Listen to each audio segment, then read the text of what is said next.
Системд хэрхэн нэвтрэх вэ? Иргэн аж ахуйн нэгжлээ бараа бүртгэлийн нэгдсэн систем нэвтрэхдээ цахим төлбөрийн баримтын системээр дамжуулан нэвтрэх ба бизнес эрхлэгч тохиргоог сонгон өөрийн нэвтрэх нэр нууц үгийг бөглөнө.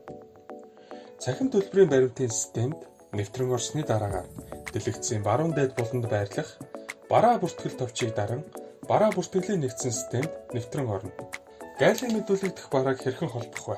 Танд системийн нүүр хэсэг болж гайлын мэдүүлэг зэс харагдах болно.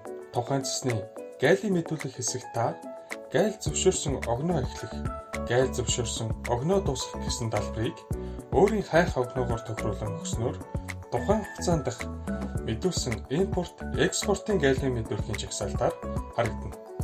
Хайлтаас үүссэн жагсаалтын төрөл багандах И үсэг нь экспортын мэдүүлгийг, А үсэг нь импортын мэдүүлгийг илтгэж байгаа ба та өөрийн сонгосон гайлын мэдүүлэг дээр даран тухайн мэдүүлэгт багтсан нийт барааг жагсаалт хэлбэрээр харах болно. Тухайн жагсаалт дахь дурын барааг сонгон гарч ирсэн цонхны GS1-ийн 13 холбох бараа хайх хэсэгт барааны нэрийг бичин гарч ирсэн утгуудаас өөрийн барааны бар кодыг сонгон сонгосон кодыг холбох товчийг даран бараа бүртгэлийн нэгдсэн системтэй барааг холбоно.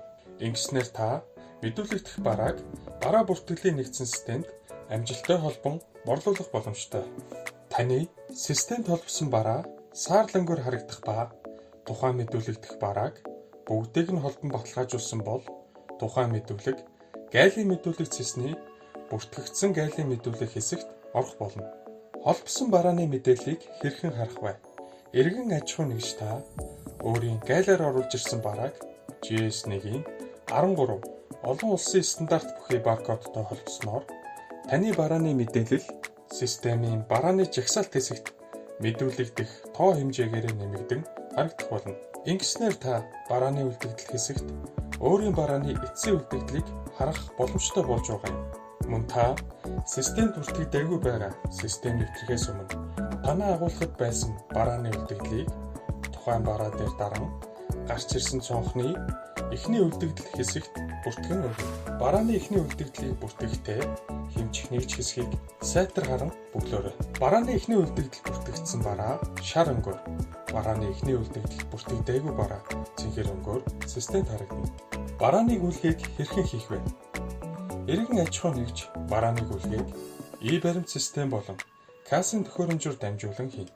Та И-баримт системээр борлуулалт хийх үед бараа ажил үйлчилгээ оруулах хэсэгт бараа бүртгэл гэсэн талбарыг сонгон гарч ирсэн цонхноос өөрийн борлуулах гэж байгаа барааг сонгон тоо хэмжээ нэг жүн зэргийг бүглэн борлуулалтыг хийнэ.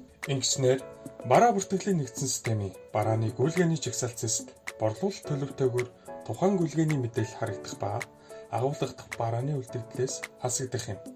Мөн та худалдан авалт хийсэн бол худалдан авалт, импорт хийсэн бол импорт, экспорт бол экспорт төлбөр тус харагдана.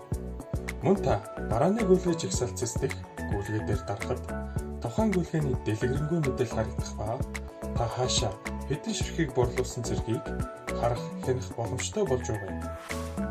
Ашиглах заав гарын авлага байгаа юу? Та бараа бүртгэлийн нэгдсэн системийн ашиглах заавар зэс дээр даран системийн гарын авлагыг харах боломжтой.